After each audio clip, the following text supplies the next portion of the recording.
ഒരു ശനിയാഴ്ച വൈകുന്നേരം തൃശൂരിലെ തങ്ങളുടെ വീടിന്റെ തട്ടിൻപുറം ആറ്റിക് വൃത്തിയാക്കുകയായിരുന്നു വിജയും അജയും പരസ്പരം നോക്കി ചിരിച്ചു. തങ്ങളുടെ ഈ രഹസ്യം പുറംലോകം അറിയരുത് എന്ന് അവർ തീരുമാനിച്ചു. വിജയുടെ വിജാച്ചിൽ നിന്ന് ഒരു നീലനിറത്തിലുള്ള ഹോലോഗ്രാം തെളിഞ്ഞുവന്നു. അത് ആ പെട്ടിയുടെ ചരിത്രമായിരുന്നു. പെട്ടെന്ന് ജനലിന് പുറത്ത് ഒരു വലിയ ശബ്ദം കേട്ടു. ശത്രുക്കൾ വളരെ അടുത്തുണ്ട്. പക്ഷേ മുകളിൽ തട്ടിൻപുറത്ത് വിജയുടെ വാച്ചിലെ ചുവന്ന ലൈറ്റ് നിർത്താതെ മിന്നിക്കൊണ്ടിരുന്നു.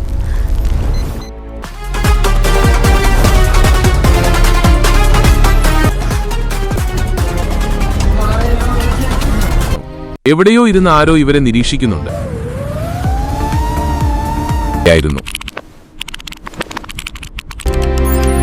അജയ്, ഇത് നോക്ക്.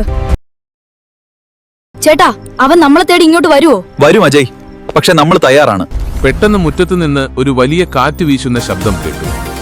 മരങ്ങൾ ആടിയുലഞ്ഞു. സൂപ്പർ ബ്രദേഴ്സും ഡോക്ടർ സിഗ്മയുടെ റോബോട്ട് സൈന്യവും തമ്മിലുള്ള ആദ്യത്തെ വലിയ യുദ്ധം തുടങ്ങുകയാണ്.